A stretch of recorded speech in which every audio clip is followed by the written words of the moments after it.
नमस्कार प्यारे बच्चों, आज हम पढ़ने जा रहे हैं हमारी हिंदी की पाठ्य पुस्तक की प्रथम कविता हिम्मत करने वालों की हार नहीं होती। इससे पहले भी आपने छठी और सातवीं कक्षा में कविताएं पढ़ी हैं। छठी कक्षा में आप केवल पंक्तियां याद करते थे, सातवीं में सरलार्थ करते थे, आठवीं कक्षा में थोड़ा कठिनाई का स्तर बढ़ गया है। अब आपको स्वप्रसंग व्याख्या से संबंधित प्रश्न पूछे जाएंगे, यानी कि आपको प्रत्येक लाइन का जो भी आपको परीक्षा में पूछी जाएगी उसका प्रसंग और व्याख्या करनी होगी। तो ये हमारे सामने दो पंक्तियां हैं। प्रथम पंक्तियां इस कविता की, हिम्मत करने वालों की हार नहीं होती, लहरों से डरकर नैया पार नहीं होती। तो सबसे पहले इन पंक्तियों का प्रसंग लिखेंगे। प्रसंग में हमने तीन बातों का ध्यान रखना होता है। सबसे पहले कौन सी पुस्तक में से कविता ली गई है, कविता का नाम क्या है, कविता लिखने वाले कवि का नाम क्या है। ये तीन बातें तो लिखनी ही होती हैं। साथ ही साथ अगर आप ये भी बता दें कि इन पंक्तियों में क्या मुख्य हमारे सामने रखा गया है, क्या बात रखी गई है, तो बहुत ही अच्छा है। तो हम इसका प्रसंग कैसे लिखेंगे? ये पंक्तियां हमारी हिंदी की पाठ्य पुस्तक में संकलित हिम्मत करने वालों की हार नहीं होती कविता में से ली गई हैं। इसके रचयिता डॉक्टर हरिवंश राय बच्चन जी हैं।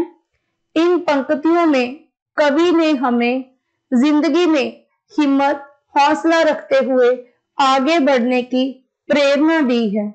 कवि कहता है कि जो लोग हिम्मत रखते हैं, हौसला रखते हैं, वो जिंदगी में कभी भी पराजित नहीं होते।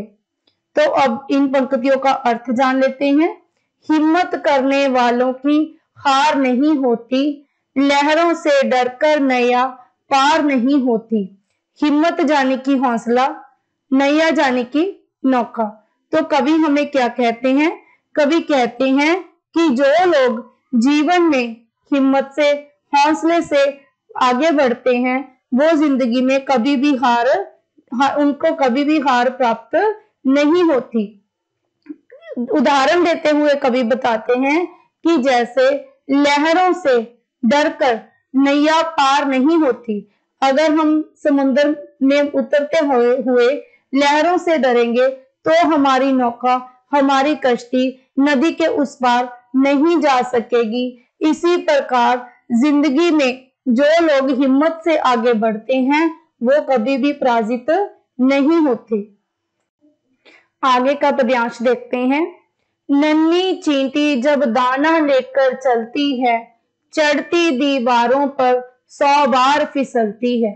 प्यारे बच्चों, चाहे आपको कविता में केवल दो पंक्तियां पूछी जाएं, चाहे चार पूछी जाएं, चाहे जो पूरा का पूरा पद्यांश पूछा जाए, तो आपको प्रसंग सेम ही लिखना है।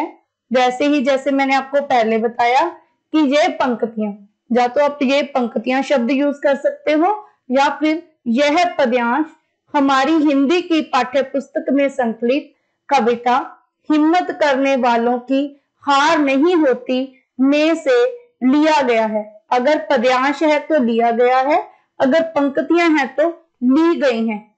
इसके रचयिता डॉक्टर हरिवंश राय बच्चन जी हैं। इस कविता में उन्होंने हमें जिंदगी में हौसला रखते हुए आगे बढ़ने की प्रेरणा दी है। तो अब बढ़ते हैं इनकी व्याख्या की तरफ। तो पहली दो लाइनें देखते हैं। नन्ही चींटी जब दाना लेकर चलती है, चढ़ती दीवारों पर 100 बार फिसलती है। इन पंक्तियों में कवि हमें चींटी का उदाहरण देते हुए कहते हैं नन्ही, छोटी चींटी, जिसको पंजाबी में हम कीड़ी बोलते हैं। तो कवि कहता है कि छोटी सी चींटी जब भारी भरकम दाना लेकर चलती है, हम जानते हैं कि कनक हो, चावल हो, चींटी के मुकाबले तो भारी ही होते हैं दाने। चढ़ती दीवारों पर 100 बार फिसलती है।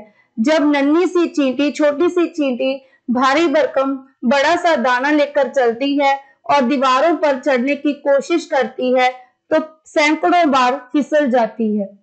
मन का विश्वास, रगों में साहस भरता है, चढ़कर गिरना, गिरकर चढ़ना ना अखरता है। लेकिन जो छोटी चींटी होती है, नन्ही सी चींटी होती है, उसके मन में अथाह विश्वास होता है, हौसला होता है।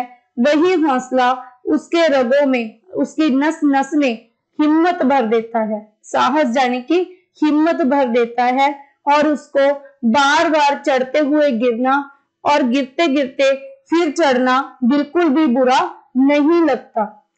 आखिर उसकी मेहनत बेकार नहीं होती, कोशिश करने वालों की हार नहीं होती।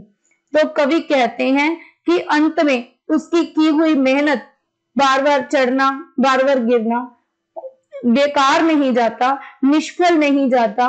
जो लोग कोशिश करते हैं उनकी हमेशा जीत ही होती है, उनकी कभी हार, कभी पराजय नहीं होती। तो बच्चों, हमारा तीसरा पद्यांश देख लेते हैं। प्रसंग आपने वही लिखना है, इसकी व्याख्या देखेंगे। डुबकियां सिंधु में गोताखोर लगाता है, जा जाकर खाली हाथ लौट आता है। तो कवि आगे लिखता है कि सागर में गोताखोर बार बार डुबकियां लगाते हैं और हर बार वो मोती लेकर नहीं आते, बार बार जाते हैं और खाली हाथ ही उन्हें लौटना पड़ता है। मिलते ना सहज ही मोती पानी में, बढ़ता दूना उत्साह इसी हैरानी में। जब बार बार डुबकियां गोताखोर लगाते हैं तो उन्हें सहज ही यानी कि आसानी से पानी में मोती प्राप्त नहीं होते, लेकिन वो हार नहीं मानते। उनका जो उत्साह होता है, उनका जो मन का विश्वास होता है, आत्मविश्वास होता है, वो इसी हैरानी में दुगना हो जाता है। किस हैरानी में? कि इतने बार जाने के बावजूद भी वो खाली कैसे लौटा है, फिर भी वो कोशिश नहीं छोड़ते, बार बार प्रयास करते हैं। मुट्ठी उसकी खाली हर बार नहीं होती, हिम्मत करने वालों की हार नहीं होती। तो बार बार जब वो इसी हैरानी में जाता है कि इस बार भी मैं खाली लौट आया, तो हर बार उसकी मुट्ठी खाली नहीं होती। उसे काफी मेहनत करने के बाद कुछ ना कुछ अवश्य प्राप्त होता है, मोती अवश्य मिलते हैं। तो कवि क्या कहता है कि जो लोग हिम्मत रखते हैं, हौसला रखते हैं, उनकी हार नहीं होती। तो आगे बढ़ते हैं। असफलता एक चुनौती है, स्वीकार करो। कवि कहते हैं कि हमारी हार को, पराजय को एक चुनौती के रूप में, एक वंगार के रूप में लेना चाहिए, स्वीकार करना चाहिए। क्या कमी रह गई देखो और सुधार करो। कवि कहता है कि जब भी हम असफल हों तो हमें देखना चाहिए कि हम में क्या कमियां रह गई और उनका सुधार करना चाहिए, उन कमियों को दूर करना चाहिए। जब तक ना सफल हो नींद चैन से त्यागो तुम। कवि हमें कहता है कि जब तक हमें सफलता ना मिले किसी भी कार्य में जो हमने साधा है, जिस पर हमने निशाना लगाया रखा है, जो हमारा लक्ष्य है, जब तक हमें प्राप्त ना हो, हमें नींद चैन को त्याग देना चाहिए। संघर्ष करो, मैदान छोड़ो, मत भागो तुम। तो कवि कहता है कि कुछ भी पाने के लिए, कोई भी लक्ष्य की प्राप्ति करने के लिए असफल हो जाने पर मैदान छोड़कर नहीं भागना चाहिए, बल्कि उसके साथ संघर्ष करना चाहिए। कुछ किए बिना ही जय जयकार नहीं होती, हिम्मत करने वालों की हार नहीं होती। बिना परिश्रम किए, बिना मेहनत किए हमारी जय जयकार यानी कि हमारी प्रसिद्धि नहीं हो सकती। जो लोग हिम्मत करते हैं उनकी कभी भी हार नहीं होती। तो बच्चों, कविता करने के पश्चात इसके अभ्यास के प्रश्न देख लेते हैं। तो हमारा प्रथम प्रश्न है, कवि के अनुसार किन लोगों की हार नहीं होती। तो इस कविता में बार बार हमने एक ही लाइन पढ़ी है, हिम्मत करने वालों की हार नहीं होती। यही हमारा कविता का शीर्षक है। तो हम इसका क्या उत्तर लिखेंगे?